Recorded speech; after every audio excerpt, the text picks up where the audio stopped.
This video is brought to you by my sponsors who give you something great to drink while also supporting my work. The first is AllisonWinePromo.com. That's Allison with 1L winepromo.com. And you can get 50% off some amazing Malbecs from Argentina. They go great with summer grilling weather. So get yourself some high altitude Malbec from Argentina. 2 of these bottles come from almost 9,000 feet. So it's a very deep, robust, unique flavor that you're going to get with them. One uses natural fermentation. One's from the oldest vineyard in Argentina.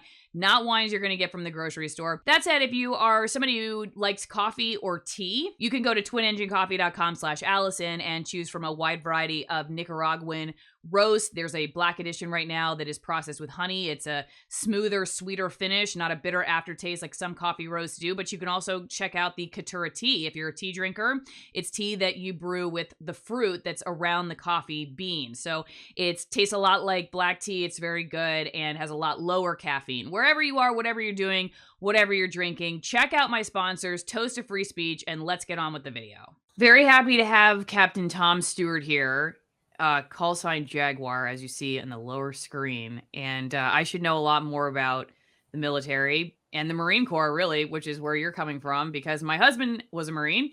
But this is how I learn, by having people who decided to quit over the mandates, and then I learn all about how you get your call sign. So actually, why don't we just start there? What is Jaguar? What does that mean?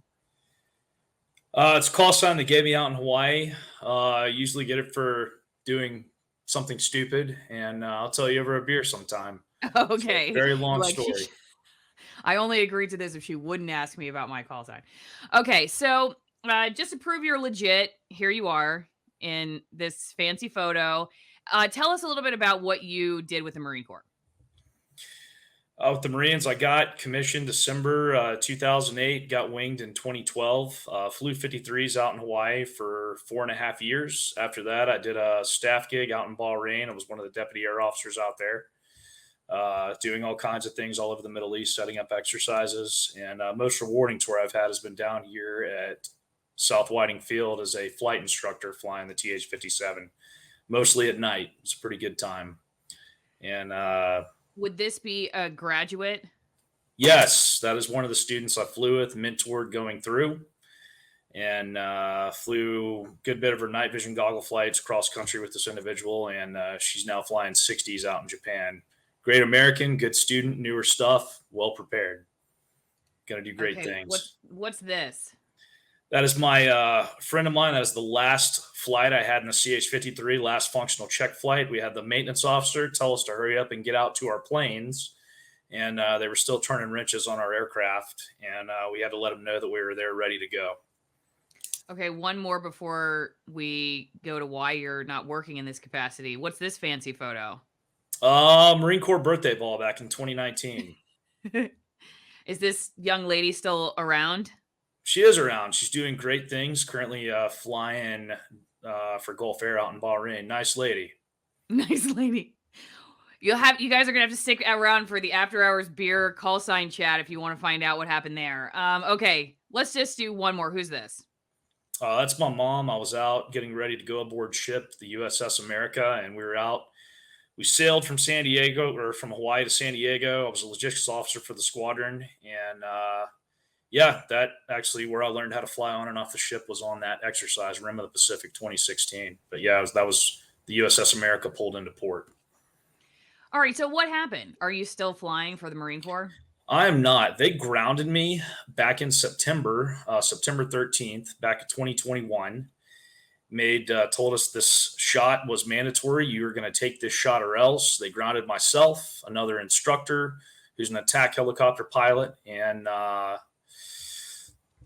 11 other students. So a total of us 13 got sent down to Marine Aviation Support Group 21. We were all pulled from training, removed from training, removed from the training capacity, basically treated like criminals, and still are.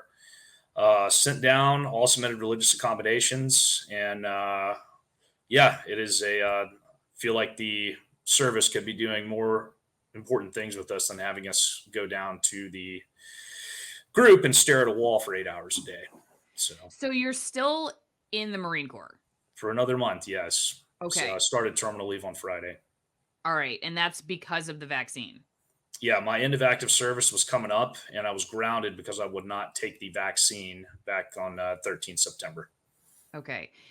So were they fine keeping you, but like on janitorial duty or something that, something that was not going to be your, uh, what do they call it? MOS or your particular line of work? Or were they like, no, it's mutual. We'd rather you just go. Yeah, Whose decision was it, I guess? I mean, at the end of this the day, they forced you to get the shot, but whose decision was it to totally sever ties? this was not my decision. I really was very enthusiastic about going in the reserves and being an instructor pilot in the reserve capacity at Whiting. But since this mandate, I will not be doing that anytime soon. Um, I volunteered when I was out in Bahrain to stick around another 3 years, and it was most rewarding tour I've had is being here working with these flight students. But I don't think I'm going to do that anytime soon. And Yeah. I can tell you personally, the way I feel about the clinic at Whiting Field is they turn the pilots into guinea pigs. Take the shot or else. Why And the pilots? Or are you say just saying again, everyone's a guinea pig, but pilots are included, or pilots specifically? the ones at Whiting Field, yes, because it's mostly instructors and students. Okay, so they're not going into combat or something, so they think that they're throwaways. I I wouldn't say they're throwaways by any means. I'm not But saying yeah, they they are. they I'm just saying, eventually is that will what the go into combat. That's military? what we're training them for. Oh, okay. So then why would they look at them as throwaways? Like, why would that be the guinea pig then? I'm I don't confused. think they're throwaways. I just think they're using the DoD in particular to test this thing, and they're not doing a very good job. Oh, okay. Gotcha. Okay, so tell me then, how many people you know that are in the situation that you're in where they're leaving early, and how does that affect retirement or benefits, stuff like that you just probably, I'm assuming, thought you'd take with you? Losing benefits, I can think of about 4 individuals on the West Coast that will be going to an ADSEP board very soon. Senior ranking officers that are going to lose benefits. I have 2 pilots in Miramar off the top of my head I can think of right now. One has already gone through an administrative separation board, and the other will go in the upcoming months. There was a letter released May 20th responding from the Marine Corps to Senator Murphy. And I can tell you that information is not accurate because they're getting ready to separate pilots down here. They're getting ready to separate pilots in Miramar and Marine Corps wide, as well as the rest of the DoD continues full force administratively separating people of all branches and all military occupational specialties. How how hard was the decision to not not continue with the Marine Corps over this vaccine for you, or was it very easy? It's a tough decision. I really wanted to stick around and do the reserves on the backside of my tour, stayed at 20. But yeah, I mean, it's a tough decision. It's tough coming out of the cockpit for all of us.